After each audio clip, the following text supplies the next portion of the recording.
চীনের সহযোগিতায় বাংলাদেশে তৈরি হচ্ছে মিসাইল প্লান্ট। বর্তমানে যুদ্ধক্ষেত্রে গণহারে মিসাইল প্রয়োজন হয়, যা আমদানি করে দেশের চাহিদা পূরণ করা সম্ভব নয়। এজন্যই মূলত চীনের সঙ্গে বাংলাদেশের মিসাইল প্রকল্প গ্রহণ করা হয়েছে। বাংলাদেশের ইতিহাসে এটি একটি মাইলফলক, যা অনেকেই কল্পনা করেনি। একটি বৃহত্তম আগ্রাসী প্রতিবেশীকে মোকাবেলা করতে হলে মিসাইল প্রযুক্তির কোনো বিকল্প নেই। সত্যি বলতে অকল্পনীয় সময়ের মধ্যে বাংলাদেশের মাটিতে মিসাইল প্রকল্প বাস্তবায়ন হচ্ছে, যা সত্যি প্রশংসনীয়। যারা এখনও চ্যানেলটি সাবস্ক্রাইব করেননি তারা সাবস্ক্রাইব করে ফেলুন। বাংলাদেশ বর্তমানে চীনের একাধিক সমরাস্ত্র অপারেট করে, তার মধ্যে উল্লেখযোগ্য এয়ার ডিফেন্স মিসাইল, অ্যান্টিশিপ মিসাইলের মতো সমরাস্ত্র। এ সকল মিসাইল মেনটেনেন্স করার পাশাপাশি ভবিষ্যতে মিসাইল তৈরির জন্য চীনের সঙ্গে চুক্তি স্বাক্ষর করেছে বাংলাদেশ। চুক্তির আওতাধীন বাংলাদেশে একটি কারখানা স্থাপন করা হচ্ছে। ইতোমধ্যে নির্মাণ শেষ পর্যায়ে। মিসাইল প্লান্ট নির্মাণ শেষ হলে বাংলাদেশ কতটা লাভবান হবে? মিসাইল কারখানা স্থাপন নিয়ে বাংলাদেশ এবং চীনের মধ্য থেকে আনুষ্ঠানিকভাবে কোনো ঘোষণা দেওয়া হয়নি, কারণ চীনের সঙ্গে বাংলাদেশের সামরিক সম্পর্ক গোপন রাখতে চায় দেশটি। কেননা মার্কিন যুক্তরাষ্ট্র বাংলাদেশের উপর চাপ দিতে পারে, যার কারণে গোপনে চুক্তি স্বাক্ষর হয়েছে। বর্তমানে বাংলাদেশ চীনের তৈরি সকল মিসাইল মেনটেনেন্স করার ক্ষেত্রে সম্পূর্ণরূপে চীনের উপর নির্ভরশীল। এই সমস্যা সমাধানের জন্য বাংলাদেশের মাটিতেই চীনের সহযোগিতায় স্থাপন করা হচ্ছে মেনটেনেন্স প্লান্ট। কারখানা স্থাপন কাজ শেষ হলে চীনের উপর নির্ভরশীল থাকতে হবে না, তার পরিবর্তে বাংলাদেশ নিজেই তার মেনটেনেন্স করতে পারবে। দেশের মাটিতে মিসাইল তৈরির চূড়ান্ত ধাপ বলা যায় মেনটেনেন্স প্লান্ট স্থাপন। তবে মিসাইল কারখানা স্থাপন শেষ পর্যায়ে। সেক্ষেত্রে চীনের এয়ার ডিফেন্স সিস্টেম সহ সকল মিসাইল মেনটেনেন্স হবে বাংলাদেশের মাটিতে।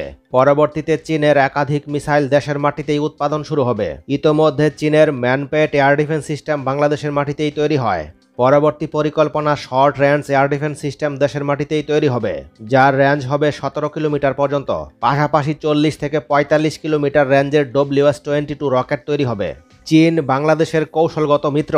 বাংলাদেশকে শক্তিশালী করতে বদ্ধপরিকর দেশটি, কেননা বাংলাদেশ শক্তিশালী হলে ভারত সবচেয়ে বেশি চাপে থাকবে। এজন্য বাংলাদেশকে সহজেই প্রযুক্তি দিচ্ছে দেশটি।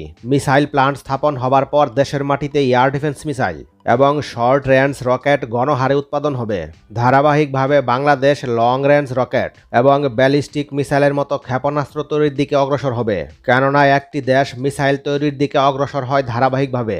সেক্ষেত্রে বাংলাদেশ চূড়ান্ত ধাপে পৌঁছাতে আরও 3 থেকে 5 বছর সময় লাগবে। এক্ষেত্রে ভারতের আপত্তি এবং কূটনৈতিক তৎপরতা উপেক্ষা করতে পারলে শীঘ্রই দেশের মাটিতে ব্যালিস্টিক মিসাইল তৈরি করা সম্ভব।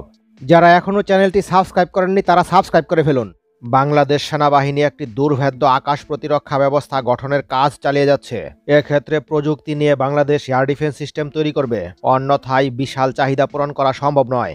বাংলাদেশের নিরাপত্তায় এয়ার ডিফেন্স আর্টিলারি গান অত্যন্ত গুরুত্বপূর্ণ। এই ধরনের এয়ার ডিফেন্সের রেঞ্জ হয় সর্বোচ্চ 10 কিলোমিটার। তবে যুদ্ধক্ষেত্রে শেষ পর্যন্ত আকাশপথের সুরক্ষা নিশ্চিত করতে সক্ষম। বাংলাদেশের সঙ্গে ভারতের যুদ্ধ হলে প্রথমে long range air defence system ধ্বংস করবে, তারপরে ধ্বংস করবে medium range air defence system. তবে শর্ট রেঞ্জ এয়ার ডিফেন্স সিস্টেমই একমাত্র ভরসা। বাংলাদেশের আয়তন অনুযায়ী শত শত এয়ার ডিফেন্স আর্টিলারি গান প্রয়োজন। বাংলাদেশ সেনাবাহিনী প্রায় 200টি air defence artillery gun operate করে। বাংলাদেশের প্রায় 100% এয়ার ডিফেন্স আর্টিলারি গান চীনের তৈরি। বাংলাদেশ সেনাবাহিনী চীন থেকে কয়েক দশক আগে এ ধরনের এয়ার ডিফেন্স আর্টিলারি গান কিনেছিল।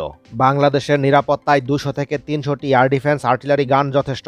তবে চীন থেকে ক্রয় করা সকল আর্টিলারি গান রিপ্লেস করতে হবে, কারণ বেশ পুরনো হওয়ায় বেশিরভাগ আর্টিলারি গান কার্যকর নয়, যে কারণে সবগুলোকে রিপ্লেস করার সিদ্ধান্ত নিয়েছে বাংলাদেশ সেনাবাহিনী। বর্তমানে বাংলাদেশ অর্ডিন্যান্স ফ্যাক্টরি এই ধরনের এয়ার ডিফেন্স আর্টিলারি গান তৈরি করতে সক্ষম।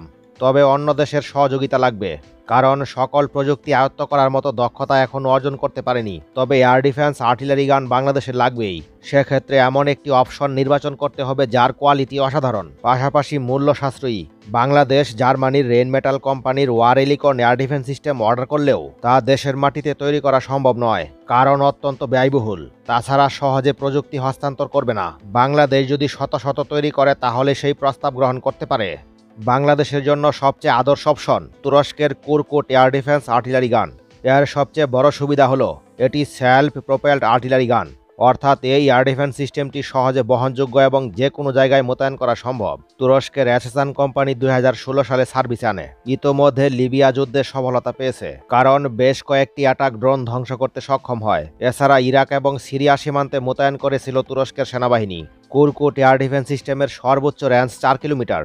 প্রতি মিনিটে 1100টি বুলেট ফায়ার করতে সক্ষম। তুরস্কের অ্যাসেসান কোম্পানি যুদ্ধকালীন সময়ের কথা বিবেচনা করে এই কুরকুট এয়ার ডিফেন্স সিস্টেমটি তৈরি করেছিল। এর সঙ্গে আকাশ প্রতিরক্ষা ব্যবস্থায় আরও থাকবে ম্যানপ্যাড এয়ার ডিফেন্স সিস্টেম। এই ধরনের এয়ার ডিফেন্স সিস্টেমের রেঞ্জ 4 থেকে 9 কিলোমিটার পর্যন্ত। কুরকুট একটি সেলফ প্রোপেলড আর্টিলারি গান, সেক্ষেত্রে দুর্গম সীমান্ত অঞ্চলে মোতায়েন করতেও কোনো সমস্যা হবে না। Self propelled air defence artillery গান না থাকলে যুদ্ধকালীন সময়ে সমস্যার সম্মুখীন হতে হয়, কারণ পাহাড়ি অঞ্চলে এবং দুর্গম এলাকায় মোতায়েন করা সম্ভব হয় না। বাংলাদেশ কি ইতিমধ্যে প্রস্তাব দিয়েছে তুরস্ক? বাংলাদেশের পক্ষ থেকে তুরস্কের সহযোগিতায় খুব সহজে এই ধরনের এয়ার ডিফেন্স সিস্টেম তৈরি করা সম্ভব, কারণ সহজেই প্রযুক্তি হস্তান্তর করবে অ্যাসেসান কোম্পানি। বাংলাদেশ কয়েক শত উৎপাদন করলে উৎপাদন খরচ কমে যাবে। বাংলাদেশ প্রতিরক্ষা দপ্তরের পরিকল্পনা অনুযায়ী 2030 সালের মধ্যে সকল এয়ার ডিফেন্স আর্টিলারি গান রিপ্লেস করবে। এটি শুধুমাত্র ক্রয় করে পূরণ করা অসম্ভব। প্রযুক্তি হস্তান্তরের মাধ্যমে নিজ দেশে তৈরি করলে কেবলমাত্র এর ঘাটতি পূরণ করা সম্ভব এবং নিজ দেশে 150টি থেকে 200টি তৈরি করতে পারবে। ফলে বাংলাদেশের আকাশ প্রতিরক্ষা ব্যবস্থায় যুগান্তকারী পরিবর্তন ঘটবে। সাম্প্রতিক সময়ে তুরস্কের সঙ্গে একাধিক সামরিক চুক্তি হয়েছে। এছাড়াও নতুন নতুন সমরাস্ত্র প্রস্তাব দিচ্ছে।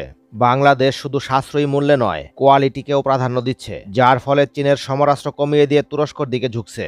নতুন এয়ার ডিফেন্স সিস্টেম ডেলিভারি পেতে যাচ্ছে বাংলাদেশ। এই আকাশ প্রতিরক্ষা ব্যবস্থা কেমন শক্তিশালী হতে যাচ্ছে? বাংলাদেশ বিমান বাহিনীর জন্য এয়ার ডিফেন্স সিস্টেম ক্রয় করা হয়েছে বলে সূত্র থেকে জানা গেছে। বাংলাদেশ এবছরই তুরস্ক থেকে হিসার আকাশ প্রতিরক্ষা ডেলিভারি পাবে।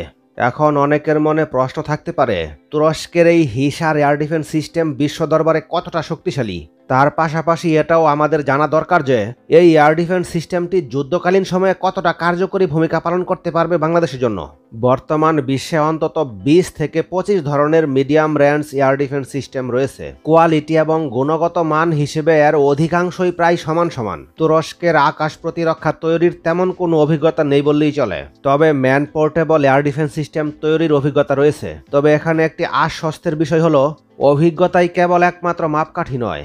দক্ষিণ কোরিয়া এখানে একটি উৎকৃষ্ট উদাহরণ হতে পারে, কারণ আকাশ প্রতিরক্ষা তৈরির অভিজ্ঞতা এ দেশটিরও তেমন একটা নেই। তবে সমরাস্ত্র উৎপাদনে দক্ষিণ কোরিয়া একটি স্বনামধন্য দেশ। তুরস্কের ক্ষেত্রেও ঠিক একই কথা প্রযোজ্য। তুরস্কের অ্যাসেসান কোম্পানি দেশটির সমরাস্ত্র উৎপাদনের শীর্ষ একটি প্রতিষ্ঠান। তাছাড়া আকাশ প্রতিরক্ষা মূলত এক ধরনের মিসাইল উৎপাদনে তুরস্কের রকেটসান এবং অ্যাসেসান এই দুইটি কোম্পানি বিশ্ব দরবারে ব্যাপক শক্তিশালী দুইটি প্রতিষ্ঠান। তাই হিসার আকাশ প্রতিরক্ষা ব্যবস্থাও অত্যন্ত শক্তিশালী হবে বলে আশা করা যেতে পারে। বাংলাদেশে হিসার আকাশ প্রতিরক্ষা ব্যবস্থা কিনেছে এবং এটির রেঞ্জ 90 কিলোমিটার পর্যন্ত, যা 150 কিলোমিটার দূরত্বের লক্ষ্যবস্তুকে শনাক্ত করতে পারবে। তুলনা করলে বিশ্বের 8 থেকে 10টি মিডিয়াম রেঞ্জ এয়ার ডিফেন্স সিস্টেমের মধ্যে এটি অন্তর্ভুক্ত থাকবে।